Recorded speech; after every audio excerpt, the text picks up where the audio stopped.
The air in Manila crackled with energy, a restless anticipation that seemed to ripple through every street and alleyway. On that humid January morning, the city was already alive with the buzz of daily life, but something felt different, an undercurrent of tension and hope. Suddenly news channels interrupted their regular programming. Breaking news: Philippines to enact new maritime law. The words flashed urgently across every screen, capturing the attention of millions. Headlines blazed everywhere. A new map to challenge Beijing. Social media feeds exploded, and the city's conversations shifted in an instant. This wasn't just politics, it was about the very shape and soul of the nation. The debate was fierce, but the sense of unity was unmistakable. The government was poised to sign the Philippine Maritime Zones Act, a landmark move that would create a new official map, one that would be recognized both at home and abroad. This map would finally legally and defiantly define the nation's territory at sea, pushing back against decades of encroachment and uncertainty. It was a bold declaration of sovereignty. The announcement from Malacañang Palace was firm and unapologetic, echoing through the halls of power and into the hearts of ordinary Filipinos. The law would clearly delineate the Philippines' territorial sea, contiguous zone, and the boundaries that had long been contested. And, most importantly, it would enshrine the nation's exclusive economic zone, an area rich in resources and vital to the country's future. It was a direct legal counter to China's expansive claims, a move that signaled the Philippines would no longer be silent or passive. The message was clear: the Philippines was no longer just protesting, it was codifying its rights, building a legal fortress on the foundation of the United Nations Convention on the Law of the Sea. This was a stand for international law and for the dignity of the Filipino people. For generations, the sea has been the cradle of Filipino culture and economy, a source of both sustenance and pride. Yet, it has also been a source of anxiety and conflict. The constant presence of foreign vessels in Philippine waters was a daily reminder of the nation's vulnerability. Harassment of Filipino fishermen had become a painful reality, threatening livelihoods and sowing fear in coastal communities. This new law felt like a turning point, a promise to stand its ground, armed with law and conviction. It was a declaration that the Philippines would protect its people and its patrimony. The day the lines were redrawn was the day the Philippines began to write its own story on the waters of the West Philippine Sea, reclaiming its narrative and its future. In Makati, stock traders paused, their eyes fixed on the unfolding news, aware that history was being made. In Quiapo, vendors hushed. The nation listened, united in a rare moment of collective anticipation and pride. A line was being drawn, not just on paper but in the Filipino consciousness. It was a line of hope, of resolve, and of a nation determined to chart its own course, no matter the odds. Across the Philippines, it felt as if millions were holding their breath, waiting for the ink to dry. Families gathered around televisions, the usual chatter replaced by silence. Social media buzzed with hope and defiance. When West Philippine Sea, hours trended for hours. Digital artists shared images of Filipino fishermen under the new legal boundaries. The new map was more than lines. It was a symbol of resilience and unity. For the country, it was about sovereignty. For the economy, securing resources. For the people, protecting livelihoods. The stakes were immense, and every Filipino felt them. Years of frustration, watching China build islands, hearing stories of fishermen driven away, had weighed heavily. The new law felt like a release, a move from defense to assertion. The nation was no longer just reacting, it was setting the terms, armed with international law. The feeling of helplessness began to lift. The Philippines was finally taking control of its narrative. To grasp the new map's significance, you must understand the shadow it dispels. China's 9-dash line. This U-shaped line, first drawn in 1947, claims nearly 90% of the South China Sea, slicing into the Philippines' exclusive economic zone. Beijing enforces it aggressively, despite no basis in international law. The 9-dash line is a fiction, drawn from imagination, not law. The United Nations Convention on the Law of the Sea, which China ratified, provides clear rules: a 12 nautical mile territorial sea and a 200 nautical mile EEZ. China's dashed line ignores these, creating perpetual conflict. The 9-dash line is more than a claim, it's a tool of coercion, making the Philippines' legal countermove crucial. Unlike China's vague claims, the Philippines grounds its rights in concrete history. The 1734 Murillo-Velarde map, the mother of all Philippine maps, details the archipelago and labels Scarborough Shoal as Panacot, part of the Philippines centuries ago. The map shows no Chinese claim to these features. Presented at The Hague, it dismantled China's historic rights narrative. Its authenticity is internationally recognized. A rare copy now sits with the Philippine government as a national treasure. This map gives the Philippines powerful moral and legal standing. The dispute is not just over rocks and reefs, but the defense of a long-established national geography. On July 12, 2016, the Philippines won a landmark victory at The Hague. The tribunal invalidated China's 9-dash line, affirming the Philippines' rights under UNCLOS. The ruling was celebrated as a David versus Goliath triumph, but China rejected the verdict and continued its activities. The Philippine government, seeking closer ties with Beijing, downplayed the victory. The legal win felt hollow as Chinese vessels remained in Philippine waters. The ruling was a powerful tool, but unused. Its impact faded. International support existed, but without Philippine resolve, momentum stalled. The victory remained on paper, not on the water.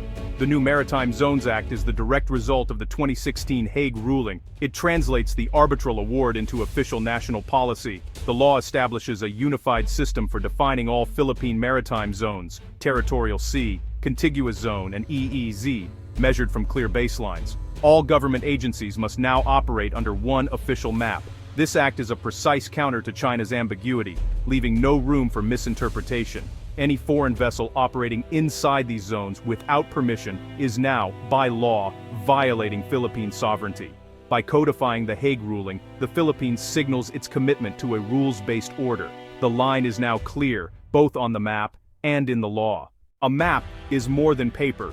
It's power, identity, and vision. The new official map, born from the Maritime Zones Act, erases the 9-dash line and draws UNCLOS-sanctioned boundaries. Submitted to the UN, it turns legal victory into geographic reality.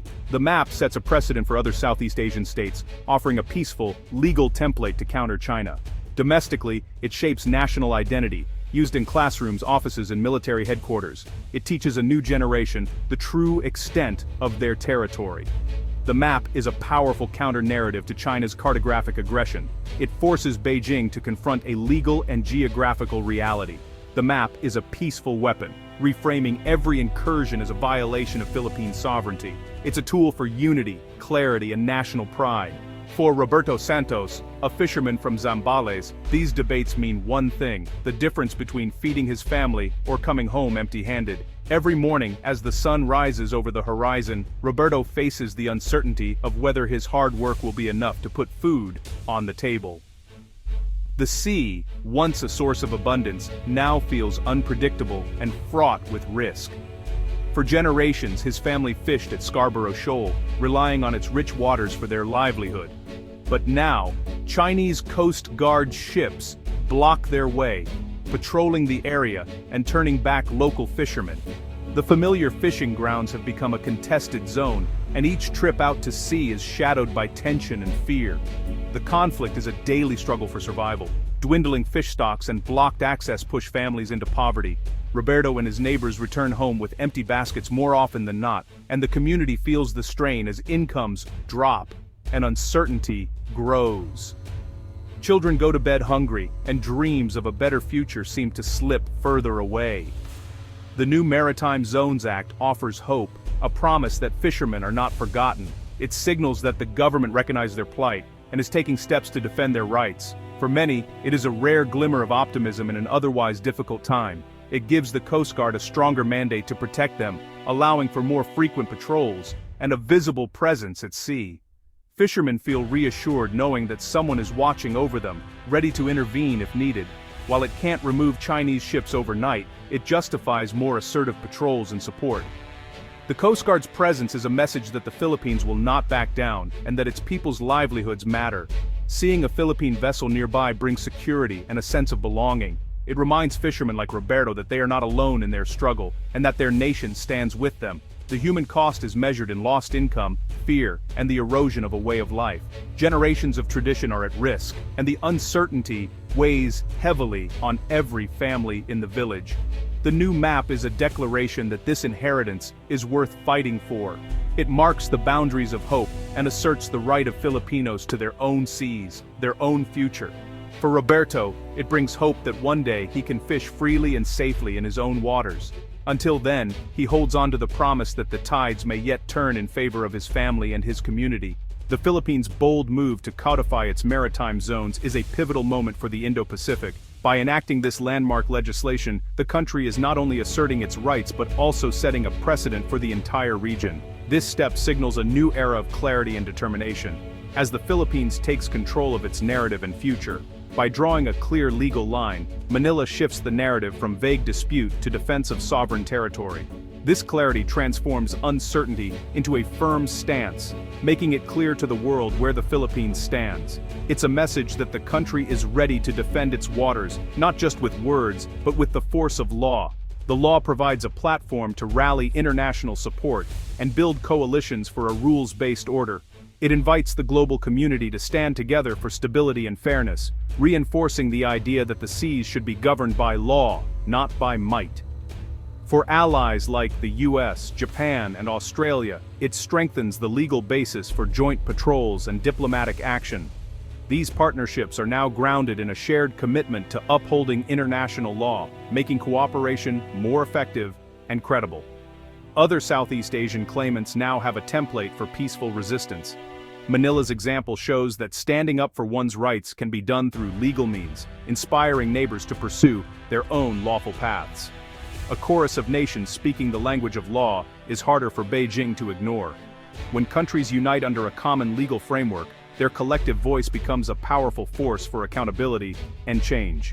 The new map and law mark a shift from reaction to assertion. Instead of merely responding to provocations, the Philippines is now proactively shaping its destiny, setting the terms of engagement for the future. The path ahead is tough. China won't change overnight.